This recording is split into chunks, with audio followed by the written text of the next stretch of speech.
The Bureau began work on the dam in Glen Canyon.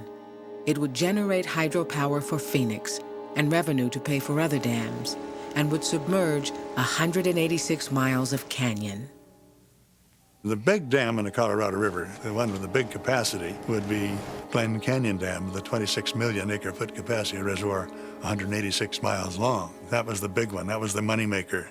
It wasn't for irrigation. It was just to make hydroelectric power. Glen Canyon was one of the most remote spots in America, 100 miles from the nearest paved road. Here, Powell found the river smooth and deep, with Anasazi ruins on the banks. Barely 200 people had ever been through the canyon. The first year I ran down Glen Canyon was in 1954. And as we come near Lee's Ferry, probably 15 or so miles above Lee's Ferry, there's marks on the wall. There's something going on over there. There's piles of dirt. I looked up, we did, and there, 600 or more feet above us, little dots, little guys, way up on top of the rim. We looked through the binoculars, and they were surveyors. I said, geez, those are surveyors. They're going to dam this canyon. Glen Canyon, as it was. Glen Canyon, as it will be. At 11:30 on the morning of October 15th, 1956, President Dwight D. Eisenhower triggered a blast far smaller than the atomic explosions now nearly so commonplace.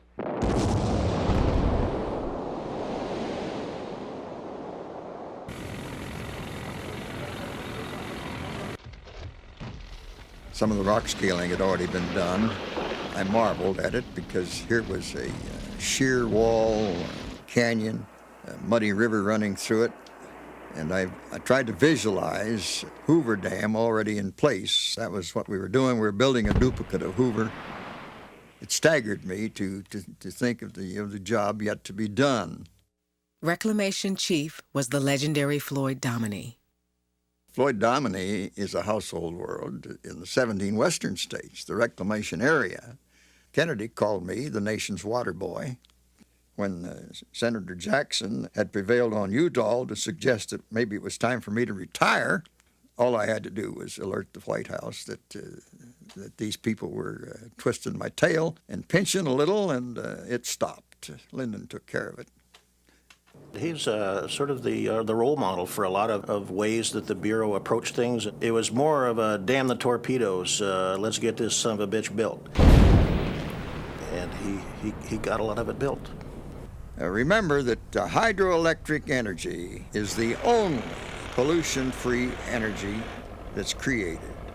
It's renewable. You don't burn up a coal mine, or you don't mine out a mine, you don't drill out a well. You don't have 25,000-year half-life full of rods from the atomic power. I think it's a shame that we haven't developed every single possible kilowatt from this renewable, non-polluting source of energy. Everyone in the Bureau of Reclamation, including Western congressmen and senators, firmly believed that the reclamation program was a must for the growth and expansion of the West.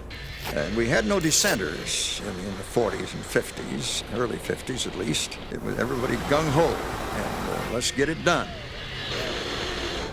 The great moment on dam construction is when you finally realize that you put the last bucket of concrete on the top of the dam, and that you now are prepared to close the tunnel and let the river start making its way up to the spillway levels and fill the lake.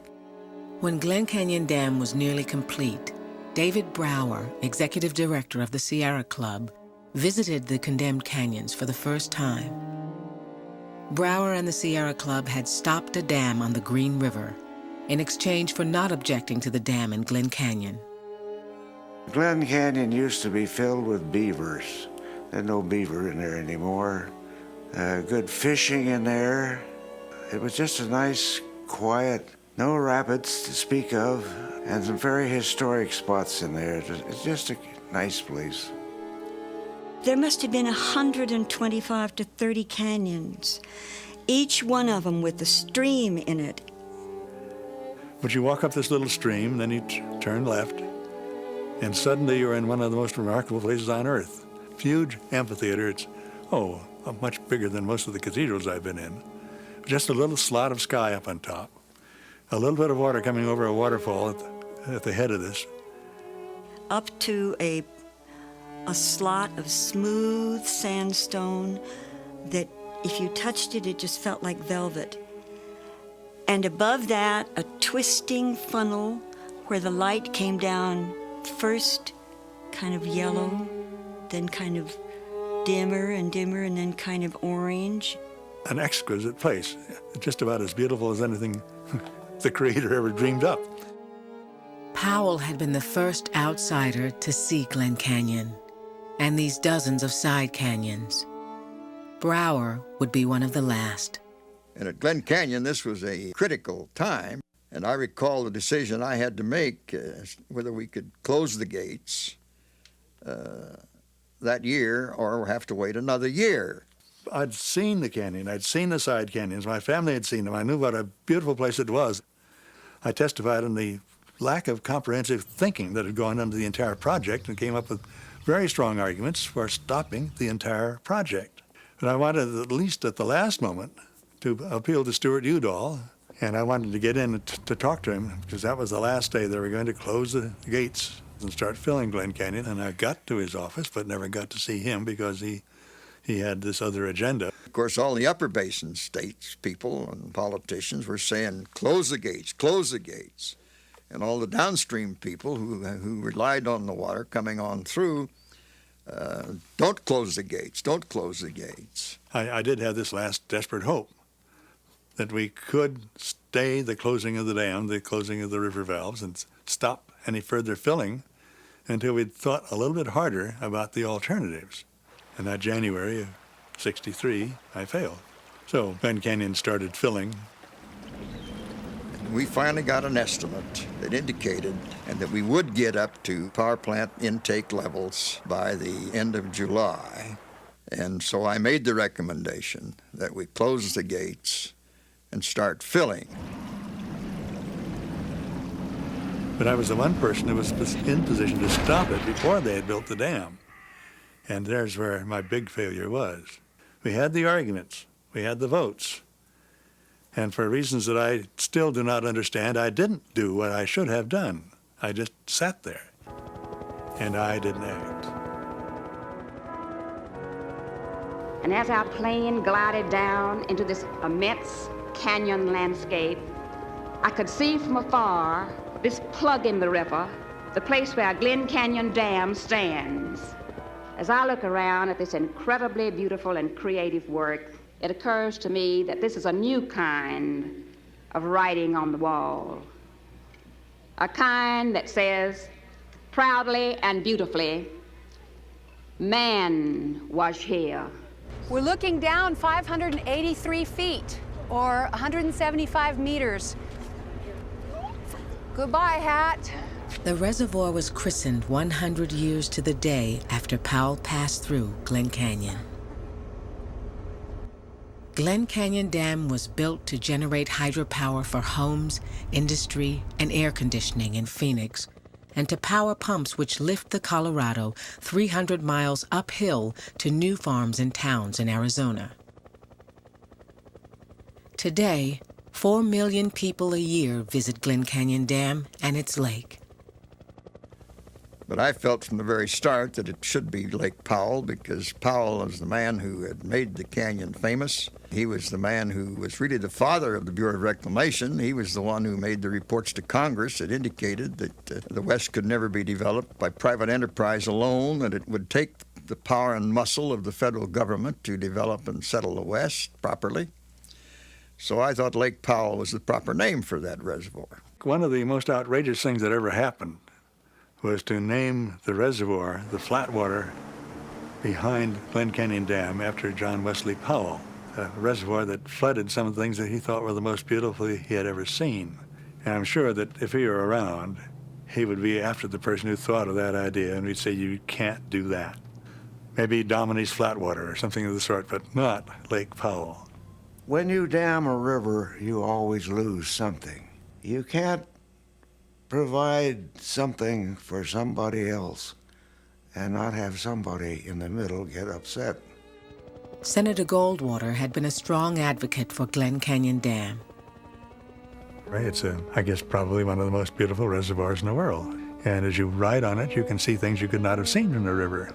But I just soon never see them. Well, I went into a canyon on the left bank, and I wound around, and I came across a very narrow place where I could just barely get my boat through. And I looked back down, and the sun, at that particular moment, had come down just like a beam, right smack down into the water. And what it showed me was that spiral that I had looked up at. There are 2,000 Anasazi sites buried in the water now. But they decided the practical advantages would outweigh that. This was a controversial dam. It kicked off the environmentalist movement in the United States because a handful of people had taken the trouble to find out what an exquisite little canyon this was.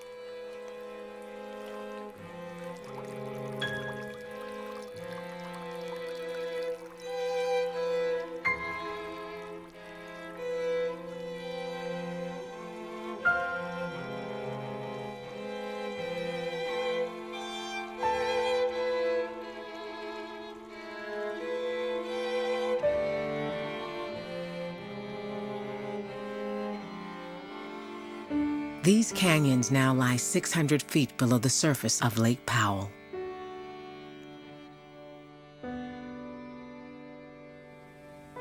I have to be honest with you, I'd been happier if we didn't have the lake. Glen Canyon was a beautiful piece of water. If you had to vote today on damming Glen Canyon, would you vote? I'd vote against it.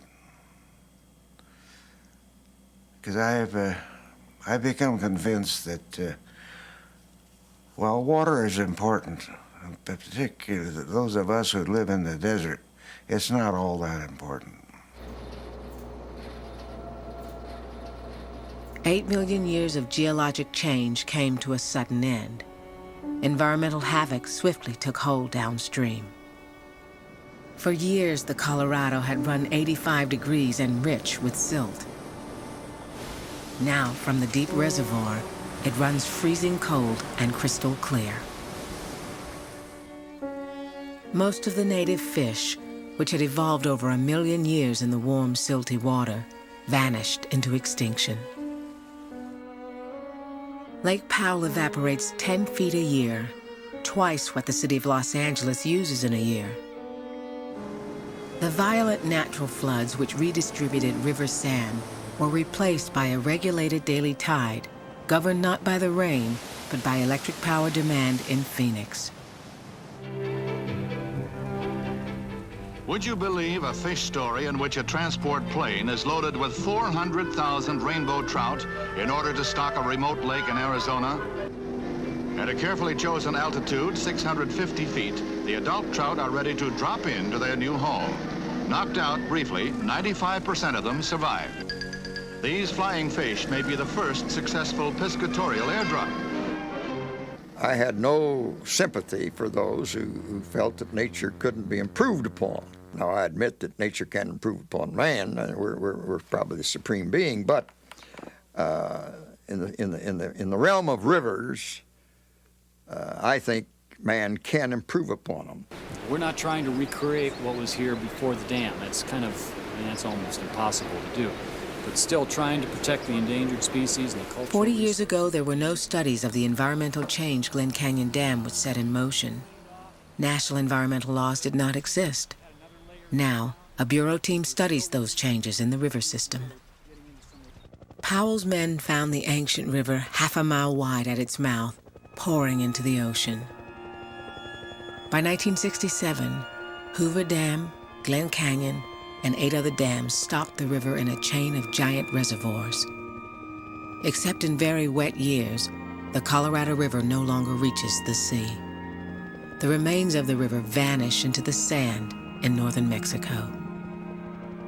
Many, many people have had lives and livelihoods. Cities have been built and huge amounts of food produced that just would never have happened without these reclamation projects. And I don't think anyone can truly logically sit down and say, in the grand scope of everything in context, that that was an evil thing to do. That's bullshit.